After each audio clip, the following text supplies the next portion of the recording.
Hello, boys and girls. Welcome back. Today is Monday, April the 26th, I think. And we are going to spend time today creating our own line plot. Okay? I'm going to update the calendar grid. I'll update our calendar collector as well. But today I just want us to focus on line plots. So if you would open up your student workbooks to page 86, you will see what you're seeing here on my screen. And we're going to work today to create a line plot to match the data that we're given in this chart here. Okay, so I'm going to give you a moment to do that. And if you need to pause this video, please do so.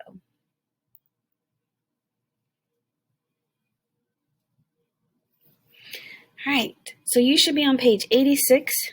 We'll also be looking at page 87, but for now, let's think about the data that we have here on page 86, okay? So when we make a line plot, we have to have a title. We have to have numbers going across the line because it's like a number line. And then what we're supposed to do is put an X above the number that's represented for the data we have. So what do you think the title of our line plot should be? What should the title be? Good. Average rainfall in February. So I'm going to go ahead and create a line here. And my line's going to go across the bottom. And then I'm going to also put my title. And it's going to be average rainfall in February. All right, and I can put my title down here. Now here's a tricky part. We need to add our numbers to the number line, okay? So we have to look at our data and figure out, well, what's it really counting by in order to determine what numbers should go on our number line, essentially. And I could say we're starting at 0, even though we don't have a number that has, or a date that has 0 inches of rain. So what do you think we should count by on our number line?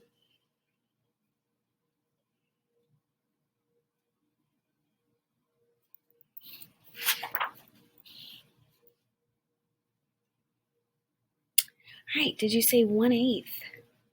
Yeah, we got an eighth here, we got 1 1/8, we got 3/8. Even though we have half, a half, and then 1 1/2, we know how to make equivalent fractions for eighths. And our outlier seems to be a 1/4 and 3/4, but luckily we can create equivalent fractions for those as well so that they equal a fraction that has a denominator of 8. So I want you to go ahead and pause this video so that you can take the time to number your number line. Go for it. Okay, hopefully you have your page numbered, and I'm going to go ahead and attempt to do the same. So I have 1/8, 2/8, 3/8, 4/8, 5/8.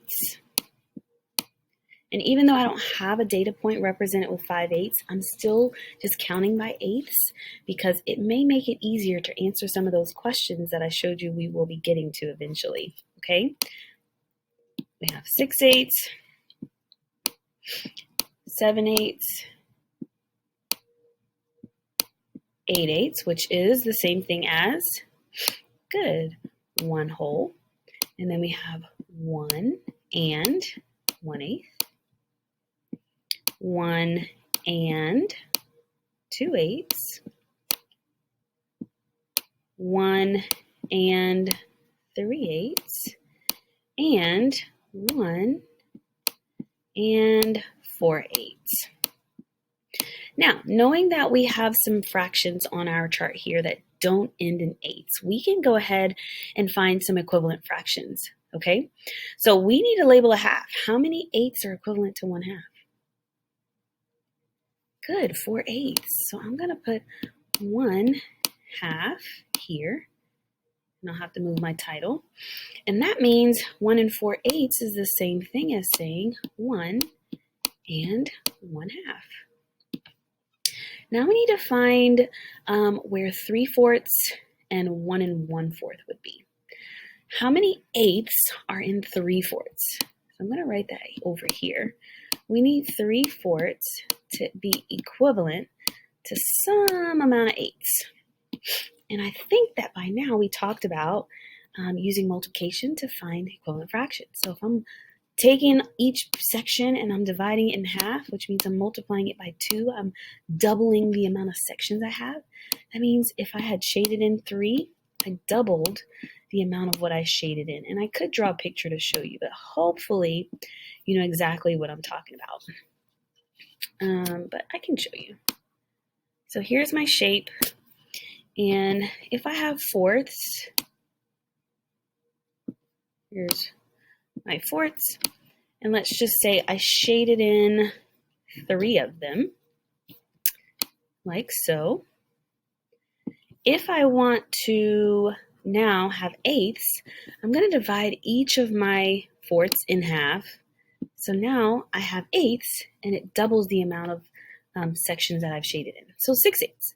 So now I can find 6/8, and I can write my equivalent fraction, which is 3/4.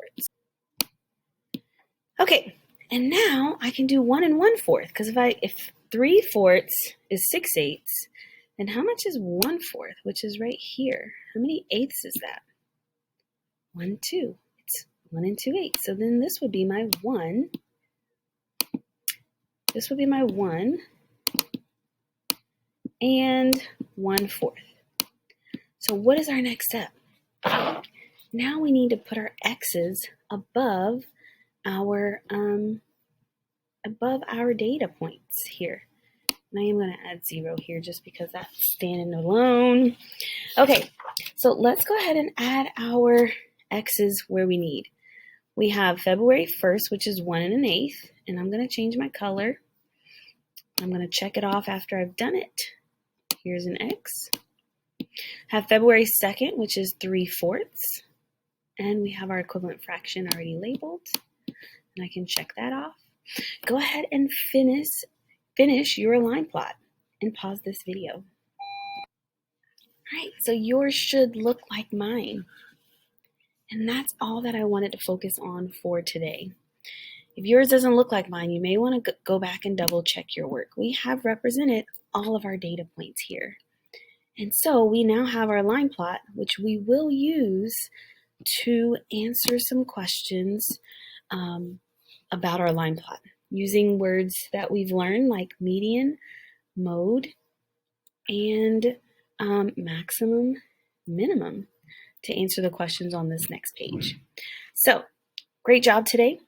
Hope that you were able to keep up and you have your line plot drawn so that when you are answering these questions, you can use the data that we've collected together in order to answer it and show me that you've learned the things that you needed to learn about line plots and analyzing line plots. Have a great rest of your day. I'll see you tomorrow. Bye-bye.